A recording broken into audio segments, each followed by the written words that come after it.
자, 오늘 본문을 통해서 우리가 메시아 족보 속의 여인들이란 제목으로 말씀의 은혜를 같이 나누겠습니다. 이런 우스갯소리가 있는데요. 어느 날 맹구가 아버지를 따라서 이제 교회를 처음 갔습니다. 그래서 아무것도 모르고 이제 아버지 옆에 앉아 있는데 옆에서 아버지가 기도하면서 하나님 아버지 그렇게 기도하는 거예요. 그러니까 이제 자기도 뭔가 이제 따라하려고 하면서 혼자서 이제 머리를 굴렸어요. 아, 하나님 아버지니까 하나님 할아버지 이렇게 기도했어요. 그러니까 아빠가 옆에서 아니야 아니야 하나님 할아버지가 아니야 하나님 아버지라고 하는 거야. 그렇게 가르쳐 줬습니다. 아니 아빠한테도 아버지인데 나한테도 아버지예요? 그래 그런 거야. 그 신앙은 그런 거야. 그랬더니 맹구가 아버지한테 그렇게 말했습니다. 알았어 형. 이게 우스갯소리지만은 이 곰곰이 제가 생각을 해보니까 굉장히 영적이에요. 이 땅에서는 이게 우스갯소리가 되는데 하나님 나라 가서는 여러분 이게 맞습니다. 예수님도 이 땅에서의 우리 가족 관계는 일시적인 것이라고 그랬어요. 여러분 우리가 장래에 가서는 우리가 생각하기는 하나님 나라 가서 다시 이 가족의 모습으로 이렇게 살 것 같지만 그렇지 않다라고 하셨습니다. 거기서는 이 땅의 그런 혈통과 그런 것은 다 이제 의미가 없고 다 하나님의 자녀로서 예수님의 형제로서만 우리가 다 살아가게 되는 것입니다. 그러니까 서로 거기에서는 형제 자매만 남게 되는 거예요. 오늘 우리가 본문을 통해서 족보 얘기를 하게 되는데 이 족보라는 것은 우리나라 역사에서도 보면은 그렇게 오래된 것이 아닙니다. 이 족보가 좀 더 이렇게 좀 활성화되고 한 것은 뭐 15세기, 16세기, 16세기, 17세기 이때를 지나면서 족보가 좀 더 이렇게 좀 많아졌고 그 전에는 아주 나라에 큰 공헌을 한 유력한 가문 몇 가문에만 그냥 이 족보와 관련된 그런 내용들이 좀 있었습니다.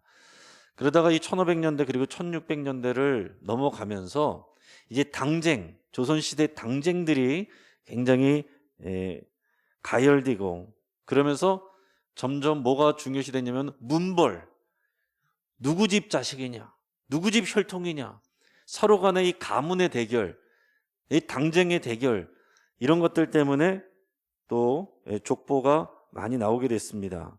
그래서 이 문벌마다 서로 결속하는 것이 중요했기 때문에 누구의 혈통이냐, 쉽게 말하면 누구 편이냐, 자기의 사람들을 더 불리는 것에 대해서 중요하게 여겼기 때문에 이런 족보에 대한 강조가 있게 됐습니다.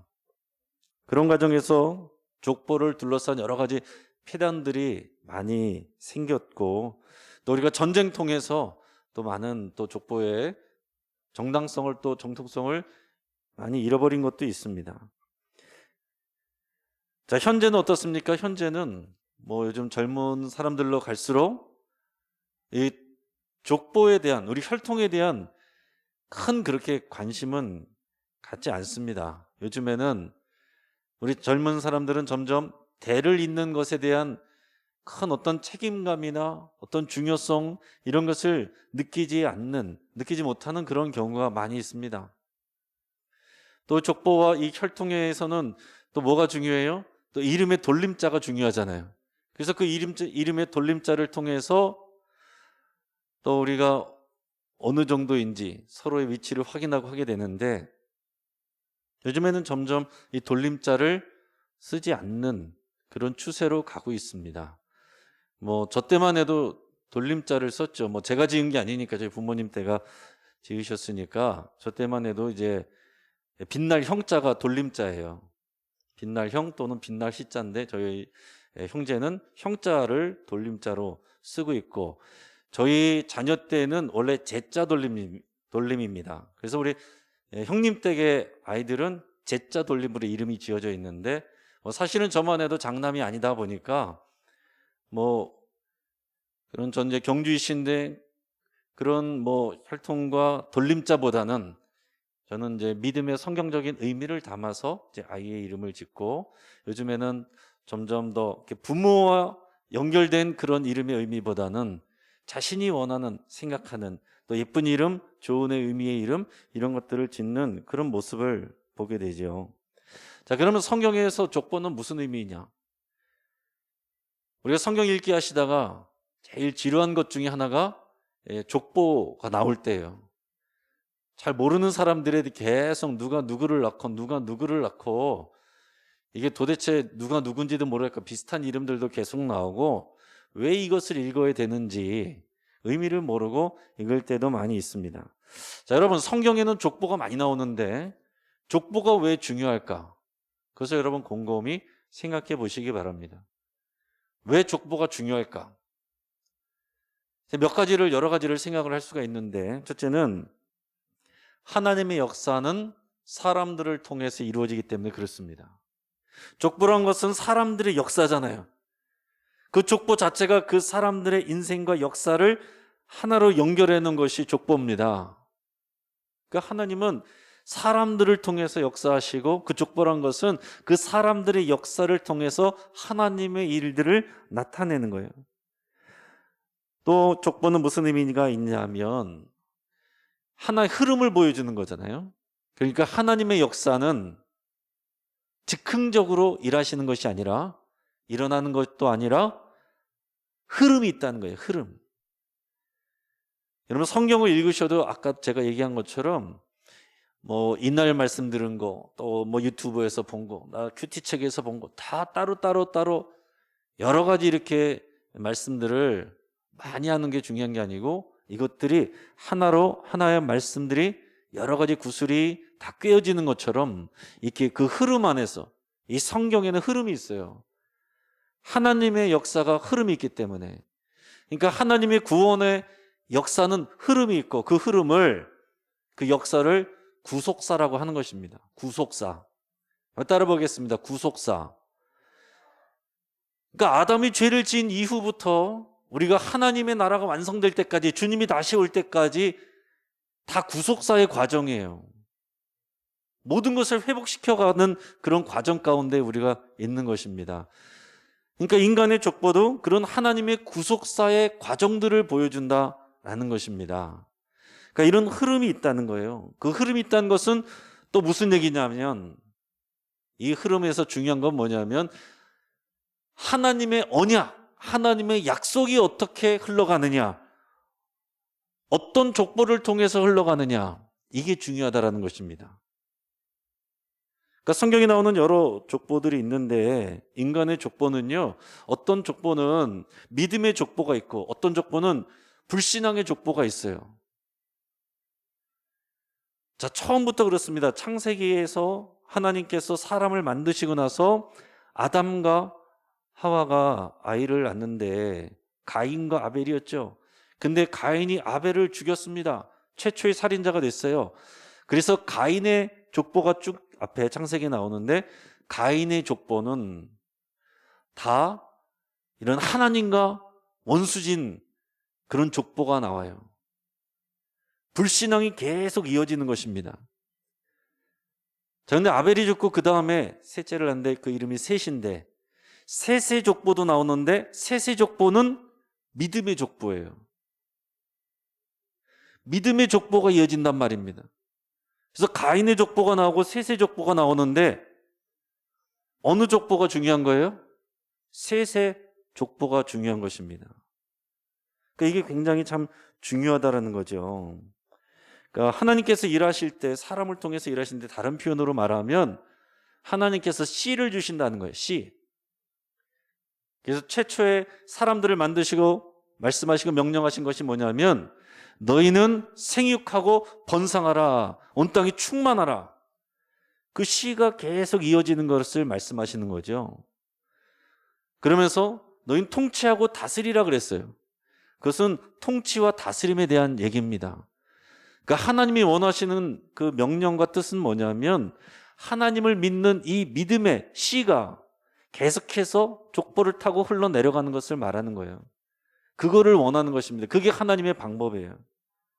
그러니까 사람을 통해서 우리가 믿음 생활을 잘하고 우리의 자녀에게 믿음을 잘 물려주고, 그 자녀가 또 믿음의 유산을 또 물려줘서 믿음의 계보를 이어가고 믿음의 족보를 만들어가고, 이것이 하나님의 구속사다라는 것입니다. 하나님은 그렇게 역사하시는 거예요. 그러니까 우리는 우리의 관점으로 자꾸 보면 안 되고 하나님의 관점으로 봐야 되는데, 하나님의 관점은 이렇게 사람의 계보, 족보, 믿음의 가문, 믿음의 흐름, 이 역사를 통해서 하나님 일하신다라는 얘기입니다. 결국 많은 족보들이 나오고, 또 이 셋의 믿음의 족보가 처음 시작하는 이 셋이라는 사람의 족보가 쭉 이어질 때에 그 족보는 결국 누구에게로 향하느냐? 누구에게로 향합니까? 예수 그리스도. 예수 그리스도에게로 향하는 거예요. 그러니까 그 족보를 구약에서부터 자꾸 보여주는 이유는 예수 그리스도가 오실 것을 보여주는 거예요. 그것이 하나님의 약속으로부터 계속해서 연결돼가지고 끊어지지 않고, 실수하고 또 하나님을 실망시키는 사람들도 나오지만, 그러나 그 가운데서 믿음을 이어가는 사람들의 그 족보를 통해서 예수 그리스도가 나오시는 것을 하나님께서 보여주시고 그것을 기대하게 하신다라는 얘기입니다. 자, 그러면 결국 족보는 예수 그리스도를 향하게 되는데, 족보의 예수 그리스도 이야기와 그 약속은 결국 누구를 향하느냐? 결국 누구를 향할까요? 저와 여러분들을 향하는 것입니다. 할렐루야. 예수 그리스도가 저와 여러분들을 위해서 오셨잖아요.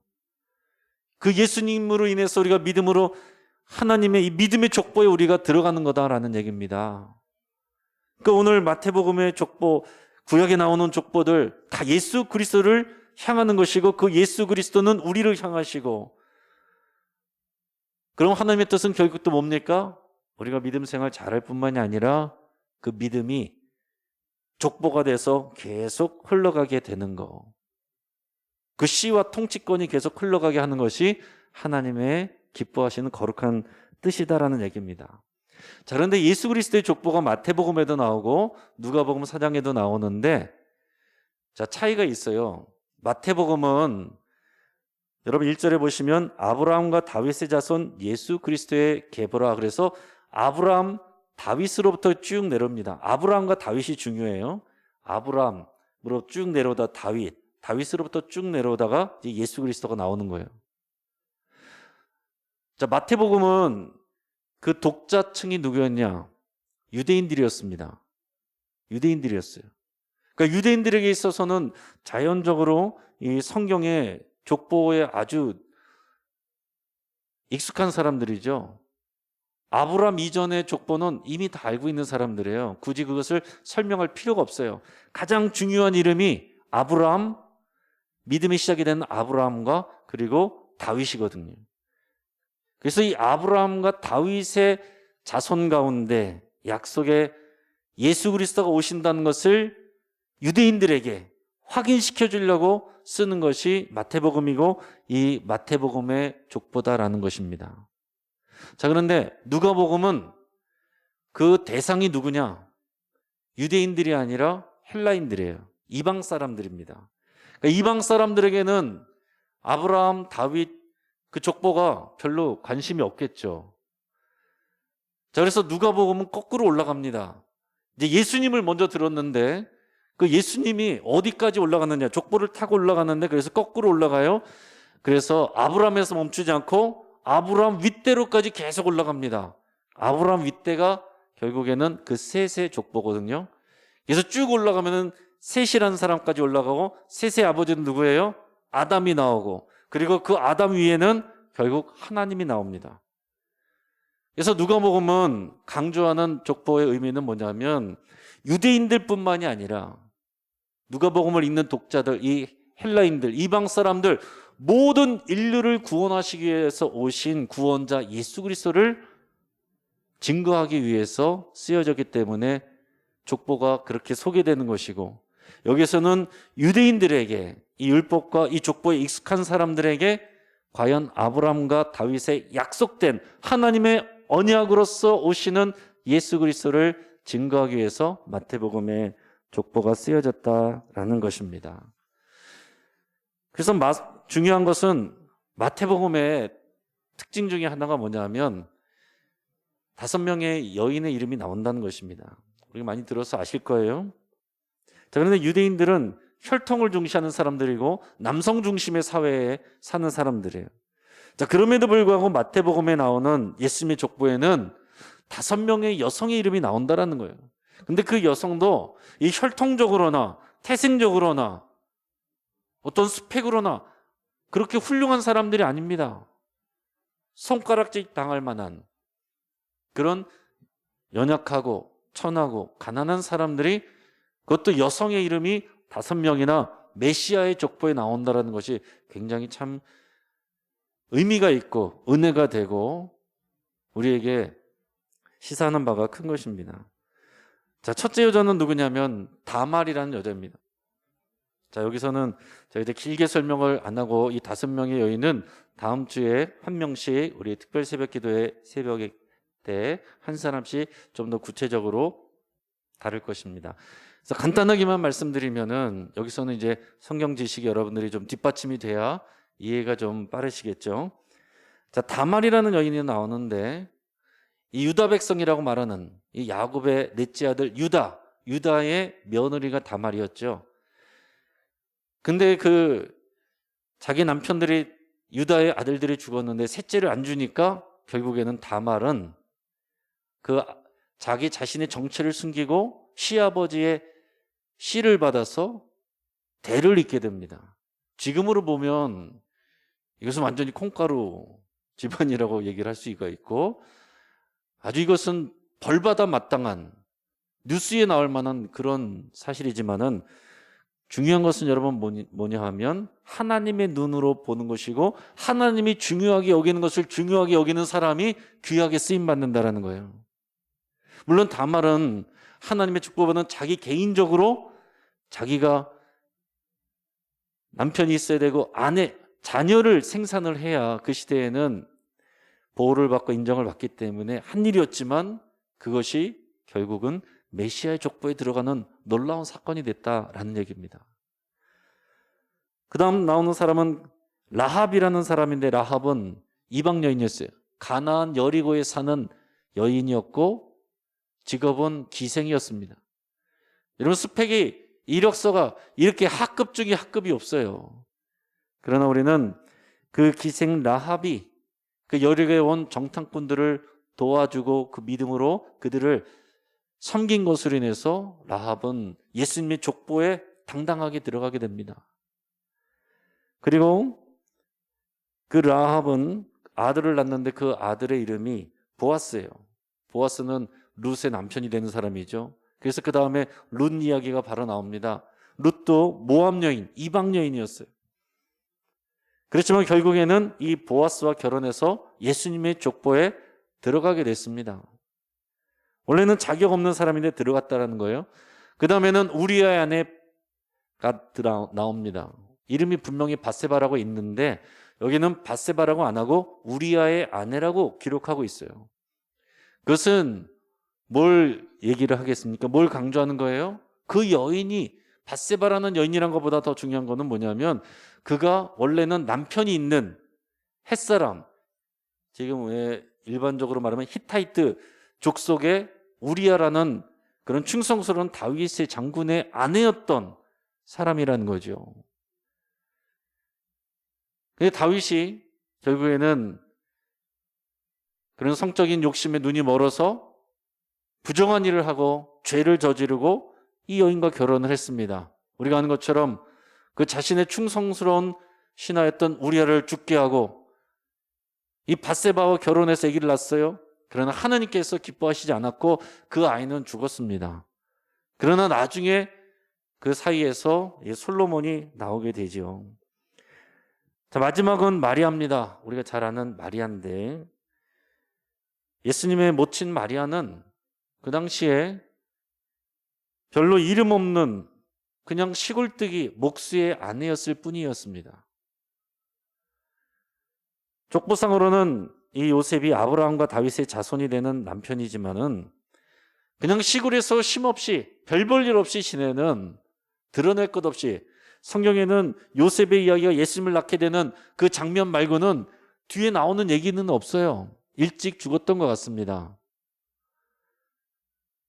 그런 기구한 상황 속에서 예수님을 낳게 된 여인 마리아, 이 5명인데, 여러분, 이 5명의 이름이, 그들의 인생이, 그들의 삶이 우리에게 주는 의미는 뭐냐면, 그들의 공통적인 것은 뭐냐면은 신분이나 상황이나 환경이나 그들이 가진 것이 별 볼 일 없었다라는 거예요. 자격이 없었다라는 것입니다. 우리가 지금 이 시대에 와서 봐서도 우리가 그렇게 흠모할 만한 사람들이 아니었다라는 거예요. 때로는 배척하든지 우리가 별로 별스럽지 않게 생각하더니 그럴 만한 사람들이었는데 그들이 예수 그리스도의 족보에 이름을 올리게 되었다는 것이고, 그것은 그들의 능력이 아니라 하나님의 은혜입니다. 그들이 잘한 것은 다른 거 아무것도 기록된 게 없어요. 오직 예수 그리스도의 족보에 들어가서 생명의 고리가 되었다라는 얘기입니다. 여러분, 여기서 우리가 깊은 것을 깨달아야 돼요. 성경에 나오는 많은 사람들이 있지만은 그 사람들이 잘한 일도 있고 또 실수하는 일들도 있어요.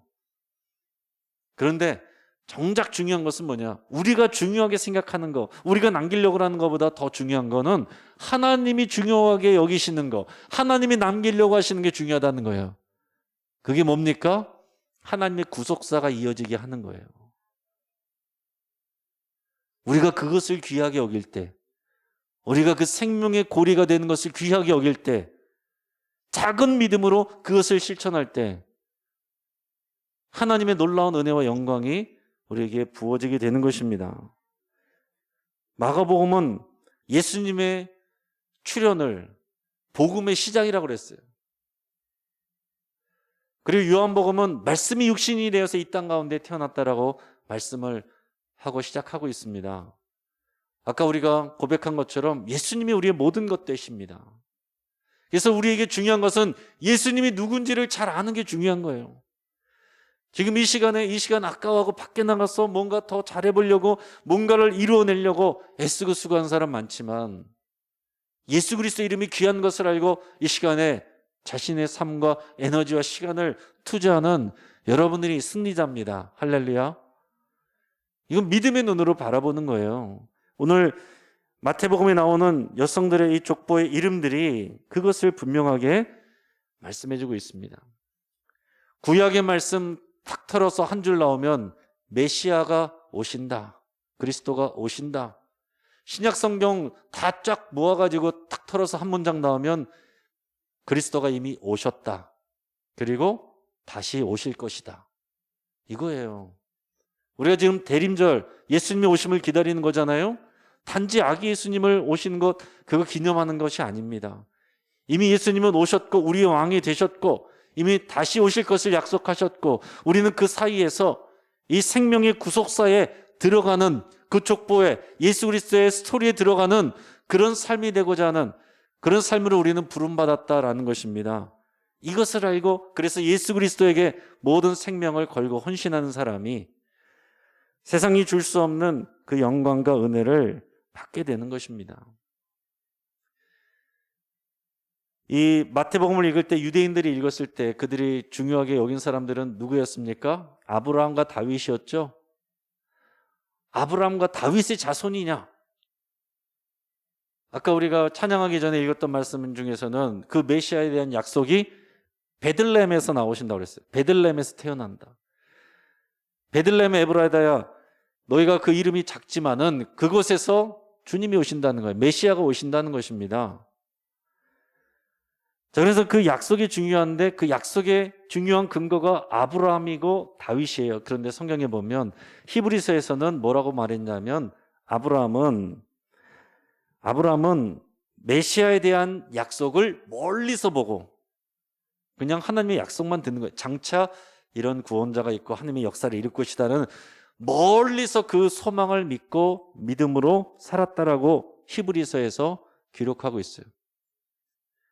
자, 이게 무슨 얘기냐면 그 아브라함 믿음의 조상이 되었지만은 아브라함은 오실 메시아 그리스도를 소망하면서 믿음으로 살아냈다는 거예요. 자, 그리고 시편 110편에 보면 시편 110편 1절에 보면 다윗이 그 시편을 노래할 때 뭐라고 했냐면은 오실 메시아 그리스도에 대해서 족보를 보면은 어떻게 됩니까? 한참 까마득한 후손이잖아요. 내 후손이라고 말하지 않고 내 주님이라고 표현했어요. 내 주님. 이게 굉장히 중요한 고백입니다.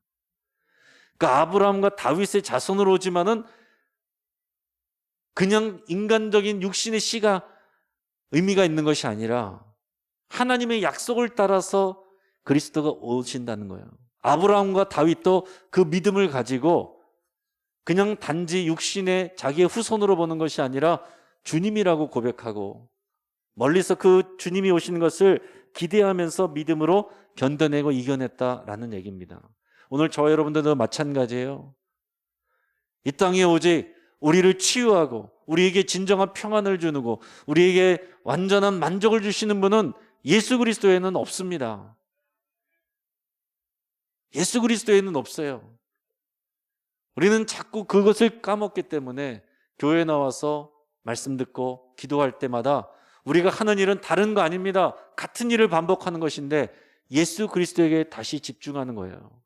우리 분산된 시선을 예수님에게로 다시 집중해서 예수님이 우리의 모든 것 되신다라고 그 믿음으로 우리 안에 가득 찰 때까지 우리가 말씀을 듣고 다시 기도하고 찬양하고 그거 하는 거예요. 우리가 지금 이 시간에 나와서 하나님 앞에 열심히 기도하고 말씀 들었기 때문에 내가 지금 원하는 것, 어떤 선물이 똑 떨어지는 것, 그것도 하나님 주시죠. 물론 주십니다. 그러나 더 큰 것은 예수 그리스도 그 이름 안에 다 있다라는 얘기예요. 자, 그래서 여러분, 다윗은 이스라엘 왕이었지만은 예수님은 만민의 왕으로, 온 인류의 왕으로 오셨습니다. 온 인류의 왕으로 오셨어요. 마태복음은 예수님이 약속하신 진정한 왕으로 오신 것을 증명을 하고 있습니다. 하지만 다윗의 왕권을 잇는 그런 정도의 인간 왕으로 오신 것이 아니라 모든 인류를 구원하는, 인류와 함께 이 모든 피조물을 구원하는 진정한 왕으로 오십니다. 이미 그렇게 오셨고 처음 오실 때는 초라하게 오셨지만 다시 오실 때는 영광 중에 오신다라고 그랬어요. 그래서 우리 그리스도인들의 우리 지금 상황 파악은 어때야 되냐면 이미 오셔서 우리의 증거가 되신 예수 그리스도를 모시고 사는 우리가 이제는 다시 오셔서 완성하실 예수 그리스도 그분의 오심을 기다리면서 그 사이에서 건강한 긴장감을 가지고 살아가는 것이 우리의 사명입니다. 예수님이 오셨을 때 하나님이 처음 주시고 명령하셨던 그 두 가지를 우리에게 다 주신 거예요. 그러니까 두 가지가 뭐라고 그랬습니까? 하나는 시, 두 번째는 통치권이라고 그랬어요.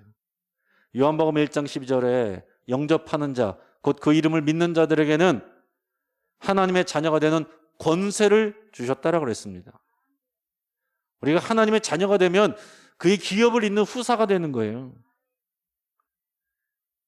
그리고 요한복음 또 14장 12절에서는 예수님이 믿는 자는 내가 하는 일을 그도 할 것이요 나보다 더 큰 일을 할 것이라 이렇게 말씀하셨습니다. 그러니까 여러분 우리가 예수님을 믿었다는 것은 그냥 이 땅에서는 우리가 우리 힘으로 살다가 죽고 나서 그냥 천국에 간신히 통과해서 들어가는 거 그런 정도를 약속받은 게 아니다라는 거예요. 예수의 이름은 하나님이 주시는 씨, 그 생명을 우리에게 주셨다는 것을 말하는 거예요. 예수님을 모신 사람은 그 생명이 우리 안에 들어온 거예요. 뿐만 아니라 하나 또 기억해야 될 것은 그분의 통치권, 권세와 능력이 우리 안에 들어온 것입니다. 여러분 이것을 꼭 믿으시길 바랍니다.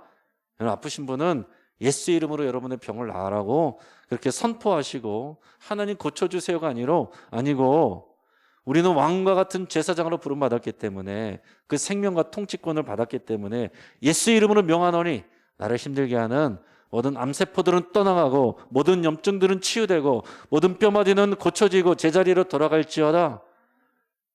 여러분 그렇게 선포하시고 여러분 권세를 갖고 기도하시면 됩니다. 믿음 가지고 하면 다 되는 거예요. 이 말씀을 정리합니다. 오늘 이 마태복음의 이 족보 이야기를 통해서 보여지는 하나님은 어떤 하나님이십니까? 하나님은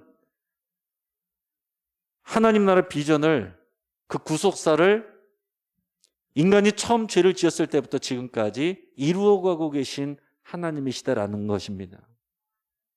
여러분, 하나님의 수준과 하나님의 시간으로 이 세상을 바라볼 수 있길 바라요. 여러분, 우리의 시선은 우리의 인생, 100년이 안 된 인생으로 자꾸 보면 하나님이 안 보입니다. 정권 바뀌어도 5전입니다. 길어야 10년이고 그 눈으로 바라봐가지고 하나님의 역사가 잘 안 보입니다. 하나님의 역사는 인간이 처음 죄를 지었을 때부터 하나님 나라 완성되기까지 이어져 가고 있는 거예요. 그래서 우리의 삶을 바라볼 때 하나님의 눈으로 그 구속사의 퍼즐로서 우리를 바라볼 때 우리의 삶이 진정으로 해석이 되게 되어 있습니다. 하나님은 사람을 통해서 역사하신다는 것을 기억하시고 하나님은 저와 여러분들을 부르셨다는 것을 여러분 꼭 기억하시길 바랍니다. 자, 그럼 사람들은 어떻습니까? 사람들은 보이지 않는 하나님이 아니라 인간 왕을 의지했습니다. 그래서 성경의 역사에 우리가 사사기를 최근에 나누었는데 사사기에는 인간 왕을 달라고 그렇게 해서 좌충우돌하는 사람들의 모습이 나왔죠. 그래서 그 다음에 이런 사무엘상하, 열왕기상하, 역대상하 나오면서 왕정시대가 시작되는 거예요. 그러나 인간 왕들은 대부분 다 실패했습니다. 대부분 다 실패했어요. 처음 왕이었던 사울왕도 실패했고 다윗은 잘했고 그 다음에 솔로몬은 용두삼이 됐고 용두삼 이후에 북이스라엘 남유다 갈라졌고 북이스라엘은 처음부터 하나님을 떠나서 그 생명의 씨가 흘러가는 것 없이 계속 쿠데타로 죽이고 왕이 되고 그러면서 시작부터 우상을 섬겼어요. 그래서 여호사밧의 길이라고 여로보암의 길이라는 말이 생겨났습니다. 여로보암의 길. 그 하나의 족보처럼 그렇게 된 것입니다. 생명의 씨가 아니라 그냥 수평적으로도 그것을 계속 따라가는 그런 불신앙의 그런 계보가 돼버렸어요. 그러나 주님을 믿고 따라가는 그 계보는 다윗의 길이라는 이름을 얻게 되었습니다. 그러니까 이 계보, 중요한 것은 우리가 어느 계보에 있느냐, 어느 길에 서 있느냐, 이게 중요한 거예요. 지금 누가 더 많이 갖고 있고 적게 갖고 있느냐, 누가 더 높은 자리에 있고 낮은 자리에 있느냐, 누가 더 건강하고 누가 연약하냐, 이게 중요한 게 아니라 내 이름이 어떤 계보 안에 속해 있느냐, 믿음의 신앙의 계보 안에 있느냐, 그리고 내가 믿음의 길, 다윗의 길, 생명의 길에 서 있느냐, 이게 중요하다라는 거예요. 그것을 믿으면 우리 할 일은 우리가 생명의 고리가 돼서 우리가 믿음을 지켜낼 뿐만이 아니라 이 믿음이 자녀에게로 흘러가고 또 수평적으로 만나는 사람들에게 흘러가고 그 사명 감당하는 것입니다. 오늘 우리가 대림절 셋째 주를 마무리해가면서 넷째 주가 되어가는데 그리고 이제는 성탄절이 다가오는데 여러분 또 한 번 지나가는 그냥 이벤트적인 성탄절이 아니라 여러분 성경의 큰 흐름 가운데서 지금도 역사하시고 말씀하고 계시는 이 하나님의 그 놀라운 구속사의 생생한 증인이 되고 일꾼이 되고 왕같은 제사장으로 쓰임받는 저와 여러분 되기를 주의 이름으로 축복합니다. 같이 한번 여러분 기도하겠습니다. 하나님 감사합니다. 오늘 마태복음을 통해서 여기 나오는 이 족보를 통해서 무엇이 중요한 것인가, 어떤 이름이 중요한 것인가를 다시 한번 생각하게 되었습니다.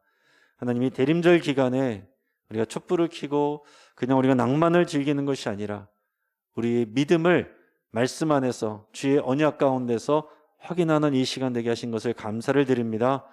하나님, 우리가 이 땅 가운데 유력한 사람의 줄에 그 라인에 섰다는 것을 기뻐하지 않게 하시고 오직 믿음의 계보에 있는 것을 기뻐하게 하시며 오직 생명의 길, 다윗의 길, 예수 그리스도의 좁은 문 좁은 길로 나가는 것을 기뻐하게 하여 주시옵소서. 우리는 비록 연약하고 또 때로는 아프고 때로는 실패하고 때로는 우리는 넘어지기도 하지만은 그러나 우리가 생명의 길이 있고 우리가 믿음의 계보 안에 있으면 우리는 안전하고 우리는 승리하는 줄을 믿습니다. 이 귀한 믿음이 오늘 우리의 마음과 생각을 붙들게 역사하여 주시옵소서. 감사합니다. 예수님의 이름으로 기도합니다. 아멘.